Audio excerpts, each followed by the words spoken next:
Bismillahirrahmanirrahim. Assalamualaikum warahmatullahi wabarakatuh. InsyaAllah hari ini saya akan membentangkan tentang dua kaedah yang merupakan pecahan daripada kaedah al-masyaqqah tajribut taysir, iaitu kaedah yang pertama, idza dhaqal amru ittasa', yang bermaksud apabila sesuatu itu sempit maka hukumnya menjadi luas. Manakala kaedah yang kedua ialah idza tas'al amru dhaq, apabila sesuatu itu longgar atau luas maka hukumnya akan menjadi sempit. Kedua-dua kaedah ini saling bertemu, dan maksud bagi kedua-dua kaedah ini ialah bahawasanya apabila muncul sesuatu masalah ataupun kesusahan dalam sesuatu perkara, maka akan dimudahkan dan diluaskan hukum padanya. Maka apabila hilang masyaqqah ataupun kesusahan dalam sesuatu perkara, maka kembalilah hukum itu kepada keadaan yang sebelumnya. Apabila terjadinya darurat kepada seseorang individu itu atau sesuatu kumpulan jemaah, maka jadilah hukum yang asal itu menyusahkan bagi keadaan-keadaan kebiasaan bagi orang-orang mukallaf, dan hukum asal itu murhiqan lahum, iaitu memenatkan bagi mereka sehingga menjadikan bagi mereka itu sempit ataupun susah untuk mengaplikasikannya. Maka sesungguhnya ia meringankan kepada mereka dan meluaskan ke atas mereka sehingga dimudahkan selagi mana darurat itu ada. Maka apabila darurat itu hilang, maka kembalilah hukum itu kepada asalnya. Dan inilah yang dimaksudkan dengan idza tasa'a dhaqa, apabila sesuatu itu longgar atau luas maka hukumnya akan menjadi sempit ataupun kecil. Pada hakikatnya, perkara yang mudah ini jika ia memudaratkan manusia, maka ia akan dimudahkan. Dan apabila hilang sebab-sebab yang mewajibkan untuk dimudahkan itu, maka ia akan kembali kepada hukum yang sedia kala. Sekarang kita lihat dalil-dalil yang menunjukkan kaedah ini. Terdapat banyak dalil-dalil di dalam kitab Al-Quran dan As-Sunnah yang menyebutkan tentangnya, iaitu dari surah An-Nisa ayat 11 hingga 103.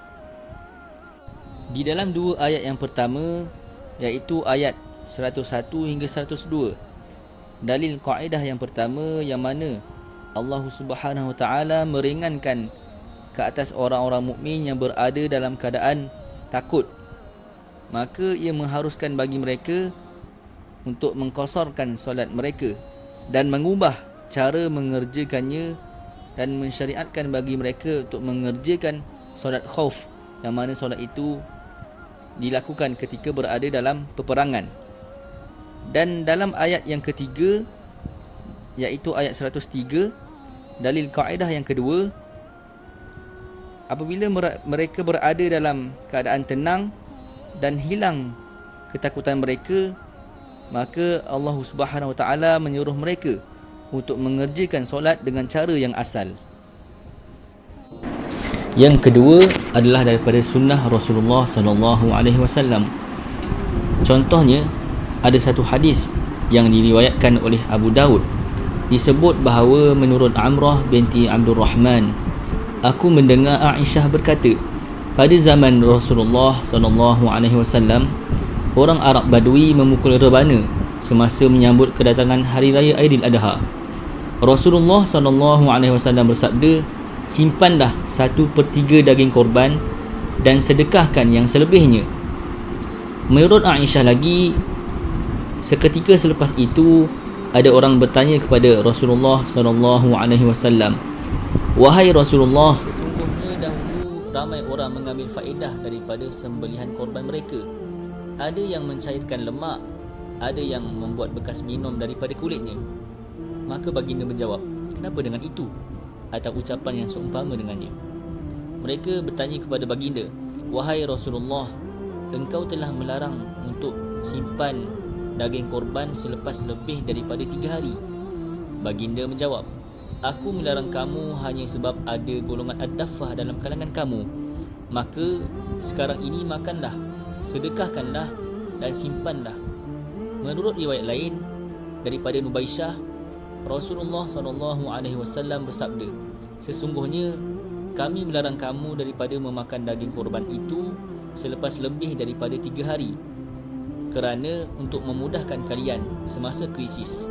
Dan sekarang Allah telah pun memberikan kemudahan dan krisis telah pun berakhir. Maka makanlah, simpanlah dan niagakanlah. Rasulullah SAW melarang menyimpan daging korban melebihi tempoh 3 hari atau melarang menyimpan daging korban melebihi 1/3 sembelihan itu. Ini kerana kesukaran yang dialami oleh orang Islam untuk mendapatkan keperluan semasa krisis golongan ad-daffah tadi. Apabila bekalan mencukupi dan keperluan menjadi mudah, maka hukum menyimpan daging itu kembali kepada asalnya, iaitu dibolehkan untuk menyimpan daging itu melebihi 3 hari atau 1/3 sembelihan tadi. Kita terus beralih kepada furu' kedua-dua kaedah tersebut. Yang pertama, penghutang apabila dia berada dalam kesusahan dan tiada penjamin ataupun penaja baginya dengan harta itu, maka dia ditinggalkan sehingga waktu dia berada dalam kesenangan. Dan jika dia tak mampu juga untuk langsaikan hutang itu sekaligus, dia dibantu untuk menunaikannya dengan adil.